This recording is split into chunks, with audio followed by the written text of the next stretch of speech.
Guys, so you all were really enthusiastic about my last set of oily skincare routines, both AM and PM. In the comments of those videos, as well as other videos, many of you have verbalized that the salicylic acid containing washes and benzoyl peroxide containing washes that I use tend to be very drying and irritating. I agree. So today I'm going to show you a fun routine that I've devised for kind of combating the dryness using some of the fun Japanese and Korean skincare products I've been trying out. Now, you could use either a salicylic acid face wash in this regime, such as this one by CeraVe. Alternatively, you could use the 2% salicylic acid containing acne wash that Neutrogena makes. I happen to be a fan of the CeraVe one because it's very hydrating, gentle, but they won't disclose the concentration of salicylic acid in this. And there is also some discrepancy as to whether or not it's cruelty-free. Alternatively, you could also use a benzoyl peroxide containing wash, such as this one that I showed in my last skincare routine by Neutrogena. I'm a fan, which is what I'm using this morning. And you can see to a wet face, I am lathering this to oily prone areas on my face, around my chin, my forehead, and my nose.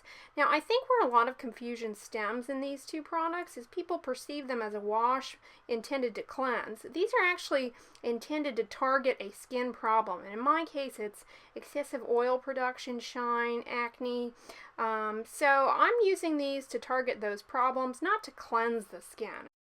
And you definitely don't want to put this anywhere near the eyes or in the areas kind of close to the holes of the nose or the mouth, because that's where irritation is going to be most problematic. So not intended to cleanse around the eyes or mouth for that reason. Now, to combat the dryness that occurs with either benzoyl peroxide or salicylic acid, I'm going to be using this silicone mask and these clean puffs by Cotton Labo. I'll list these down below. I got them on Amazon. You can see this puff here is a nice rectangle shape, which is going to be great for this. I'm also using the hyaluronic acid milky lotion, which I'll list down below. I'm going to put this product on the cotton pads and just adhere it under my eyes here to provide a nice moisture seal while I proceed with the rest. So you can see they adfix quite nicely. I've soaked the pads in the hyaluronic acid containing lotion, which is kind of a watery hyaluronic acid. I get many questions, is hyaluronic acid pore clogging? No, it's not. In fact, it doesn't even really penetrate the skin barrier that well to clog pores in any regard. So, you know, it just holds on to water there and prevents it from evaporating. When water evaporates from the skin gets dry and irritated. Now, to my oil-prone areas, I'm going to come in with this. I'm a fan favorite of this Dickinson's Hydrating Witch Hazel with no alcohol. That is key, guys. Look for witch hazel with 0 alcohol. Last thing you want to put on your skin is excessive alcohol-based toners that will further lead to dryness and irritation. And I'm likewise soaking the pads in this soothing witch hazel toner and putting it now on my T-zones. Here to my forehead, areas where I've treated with the benzoyl peroxide, and this is just going to be nice and soothing. And witch hazel has been shown to kind of help with some of the inflammation related to acne, so that's why I'm using it in these areas where I tend to break out, and also to combat the irritation associated with the benzoyl peroxide. Now, what I like about this DIY approach that I'm doing here is that unlike your traditional over-the-counter sheet mask that you know, I've been trying out, this allows you to target specific areas with a specific ingredient rather than having them dispersed all over the same sheet. So, you know, it avoids getting irritating stuff in the eyes, whereas you can use more specific ingredients to targeted areas. So that was kind of my rationale in coming up with this approach, and I think it's nice and soothing, a nice soothing way to really seal the hydrating properties of these things onto the skin and kind of help combat some of that irritation. Key here is doing this onto wet skin. Wet skin is receptive to receive these soothing ingredients.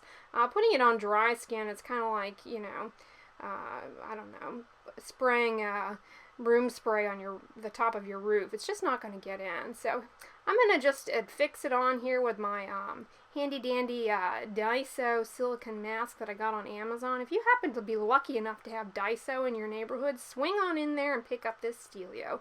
He can be repurposed, just washed and reused. I'm just using it to adhere the pads there. Now, while I'm doing this, I'll just mention I get many questions. Is benzoyl peroxide or salicylic acid in a face wash even effective? How does it penetrate the skin to even be doing anything? And the answer is yes, it's quite effective and used in this manner. In fact, it seems to be associated with far less irritation than leave-on benzoyl peroxide or leave-on salicylic acid products.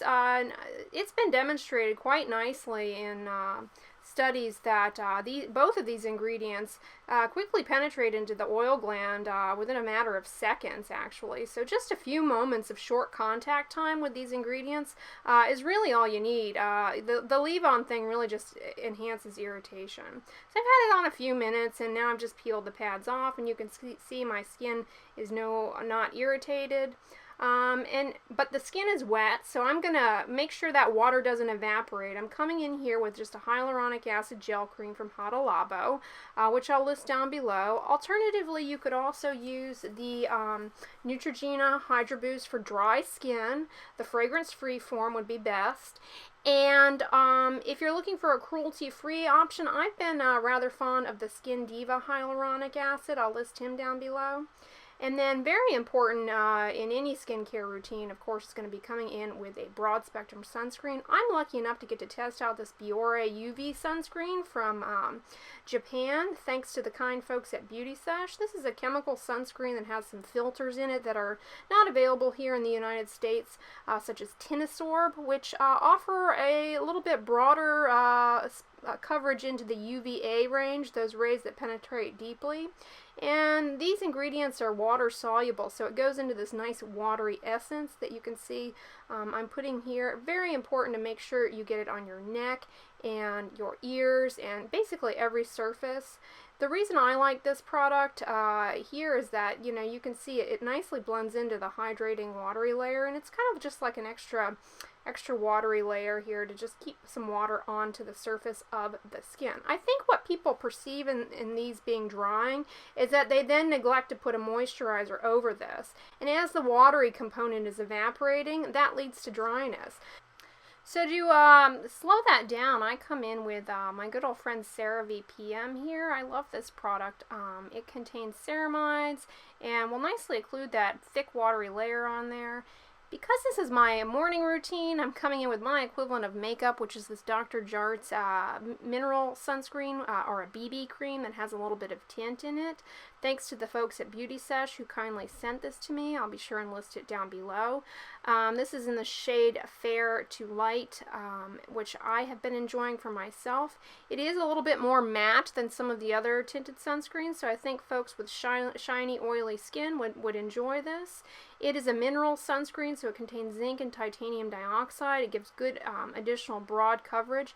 It also has an ingredient called iron oxide, which is helpful for folks struggling with dark spots and hyperpigmentation, as it extends the coverage into the visible non-UV spectrum of light. Now, as my everyday skincare routine continues, I just come in with my good old friend CeraVe Healing Ointment to my lips for hydration and my Maybelline Colossal Mascara in the shade Black, not waterproof. I like to avoid the waterproof mascaras because they tend to be drying and lead to eyelash breakage, and I find that by avoiding those helps my eyelashes stay healthy. Alright, so I've got sun protection on, I got my minimalist makeup on, and I've combated the excessive transepidermal water loss from the benzoyl peroxide wash that I did.